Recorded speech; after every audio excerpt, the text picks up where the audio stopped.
Hey, all you minties, this is the Uncanny Omar from Near Mint Condition, and join me today for an advanced look at some of these recent Marvel trade paperbacks. So, please stay tuned. And welcome back, everybody. Now, before I get started, a huge thank you to David Gabriel and the folks at Marvel for sending us advanced copies of these books. The first one we're going to be looking at is Fallen Angels, because that's already been out, and somebody told me that I had not done a video on it. So, I guess I'm sorry about that. The rest of these are coming out on October 28th in the direct market. So that's places like cheapgraphicnovels.com, In-Stock Trades, Tales of Wonder, or your local comic book shop. And then a few weeks later in the book market. But let's go ahead and start with Fallen Angels. And you all know I will be looking at those spines together here in a little bit. But this is Fallen Angels Volume 1. As a matter of fact, this is Fallen Angels Volume Everything, because this series was discontinued, and now we have another series like Hellions and X Factor that have taken over. But this is written by Brian Hill, and the artist here is Szymon Kudranski. I'm at least trying these days to try to say these names. It features these characters. Mainly it features Psylocke, Cable, and X-23. But these characters do make an appearance in the first issue. This book retails for $17.99 and has 176 pages. So all 6 issues of Fallen Angels is collected within these pages. All the variants are in the back, and I'll be showcasing those in case you all don't want to get spoiled. I'll go ahead and flip some pages through here.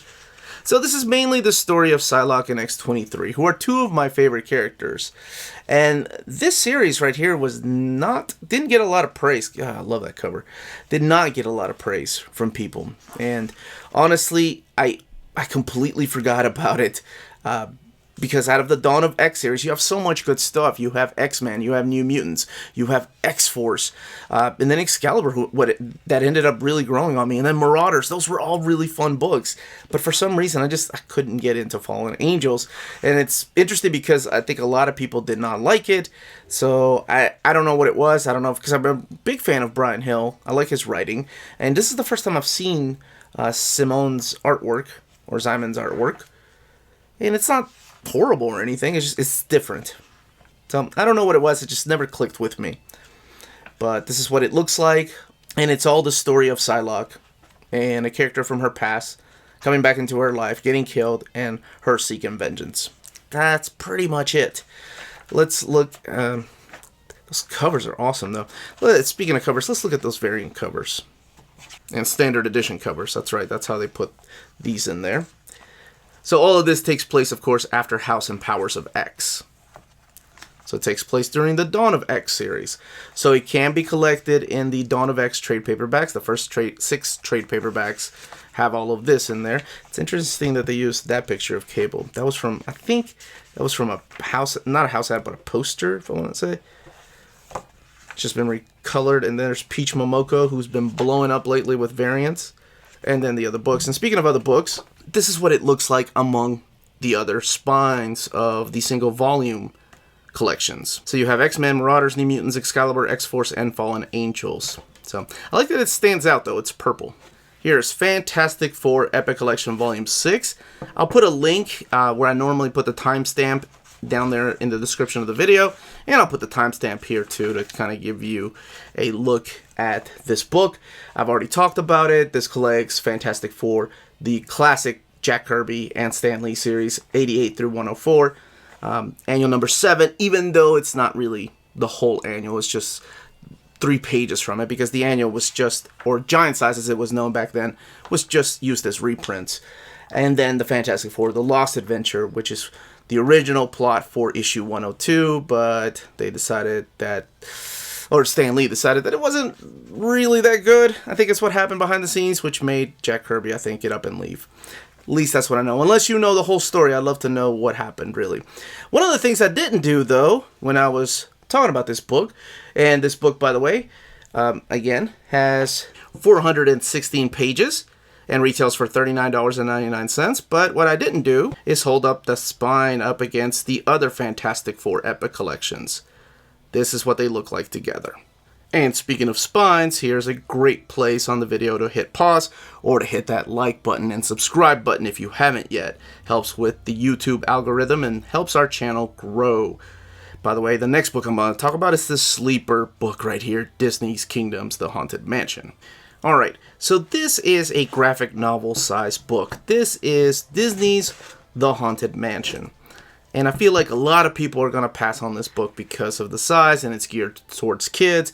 But let me tell you what, I read this book because, well, okay, I read 2/3 of it. I haven't finished the other half yet. But because of that name right there, Joshua Williamson, who wrote this series of books right here, Nailbiter. So you know he can write creepy, you know he can write weird, and write down disturbing. So that's why I was like, wait, how is he going to make this into a kid's book? So it's not really that much of a kid's book. So this collects Disney's Haunted Mansion 1 through 5. It was a 5-issue limited series back in 2015, 2016. And then the other half of the book is Disney's Kingdom, Seekers of the Weird. And that's a 5-issue limited series also around that time, 2014, 2015. So the first half is written by Joshua and it is drawn by Jorge Coelho. And this is what his artwork looks like. It has that very Scotty Young, sketchy kind of artwork to it. Almost, I cannot name him right now, but it's the gentleman that's drawing the Middle West book. The book retails for $15.99, has 264 pages. Jorge something. I think it's like, it might even, no, I don't think it's the same guy. But he has a very similar style. It's like Jorge Corona or something like that. But this is Haunted Mansion. And at the beginning, it tells you a little bit about the ride. And then we get into the comic book. All the variant covers are at the very end of the story. But what's really good about this is that I think this is a rare case where a story not only manages to incorporate its source material, you know, because it's a ride at Disney, but it also gives us a fresh and touching personal story from the point of view of the main characters that we're introduced to. And that is Danny.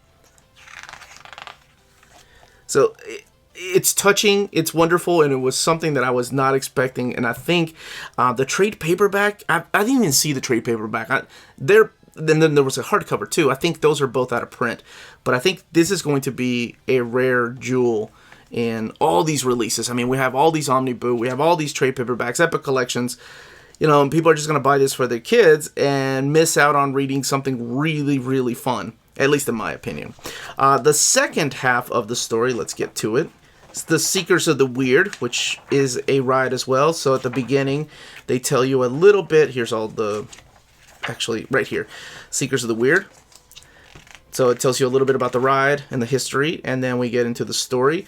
The artwork is done by Carl Moline. And the story is by Brandon Seifert. So that's all in here. And this is what some of that artwork looks like. Now, I've not read more than, I think I've got to the second issue because I had to go back and read Berserk. That's a lot different than this.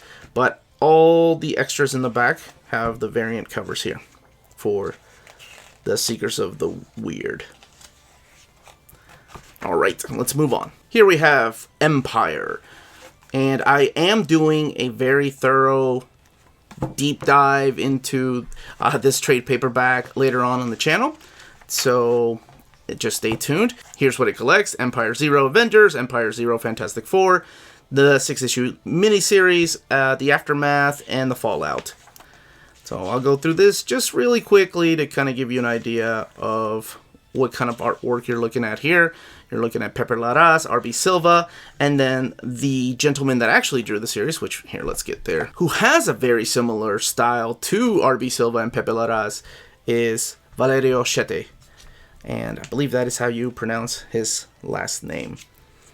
And this involves the Katari, the Celestial Madonna, the Celestial Messiah. So it has a lot of deep history from the Avengers and the Marvel Universe. And like I said, I'll do a deep dive. I'll go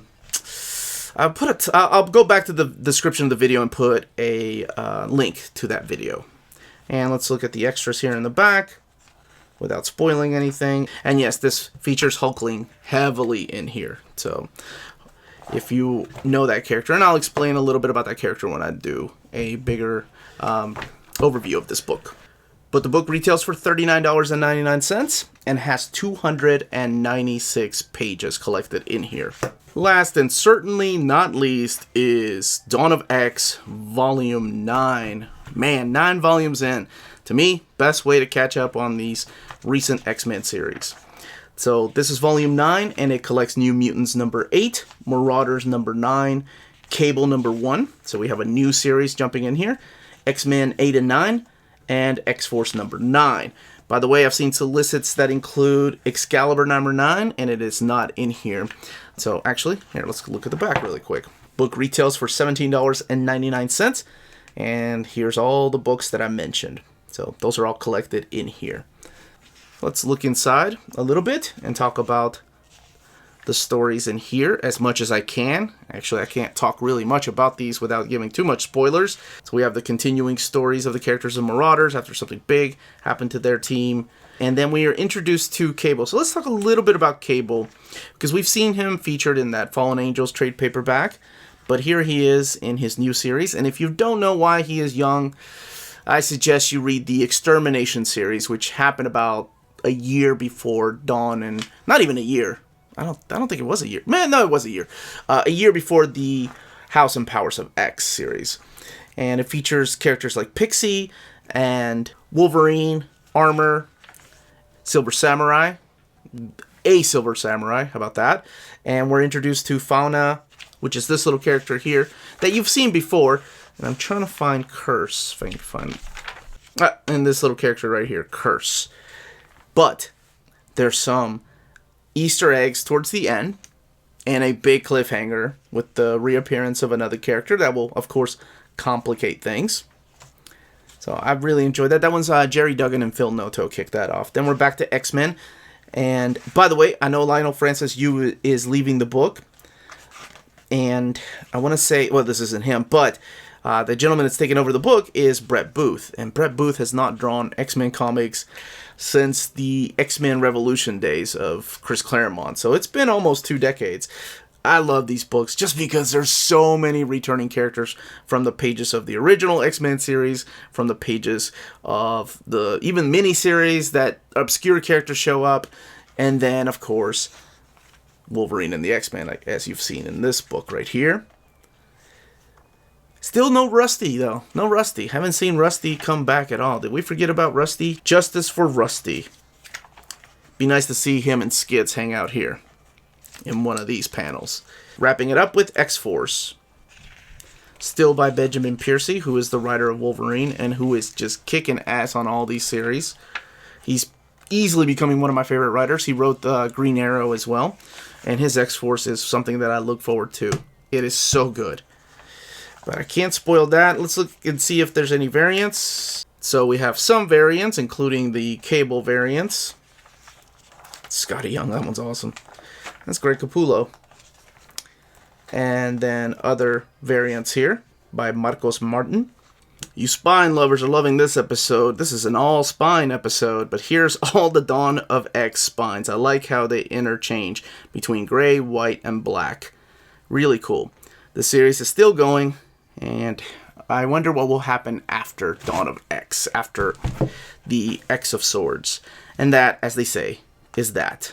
Now, all of these are or will be available from our sponsor, CheapGraphicNovels.com, your online source for collected editions up to 50% off retail price. Cheap Graphic Novels prides itself on excellent packaging, so your stuff gets to you in excellent condition, and they have amazing customer service. Check out their bargain deals for up to 90% off cover price. And for all you Minties that are watching, if you're a first-time customer, don't forget to mention that Near Mint Condition sent you their way for a promotional credit on free shipping on your next order. Now, this is only for U.S. customers. CheapGraphicNovels.com, your source for the hottest books with deep discounts, customer service, and excellent shipping that will keep you coming back for more. And that was the content and page count of each of these trades. Let me know below which ones you're picking up. I'm serious, Haunted Mansion is a good book. It should not be overlooked because it's a graphic novel size. If you're excited about the Dawn of X and this is the way you're picking it up, and what did you think of Empyre? Let me know in those comments down below, and look for the video that's a little more in-depth later on the channel. So if you haven't subscribed, go ahead and subscribe. Thank you very much for watching.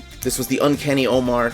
More importantly, please everybody stay healthy, stay safe out there, and much love to all of you.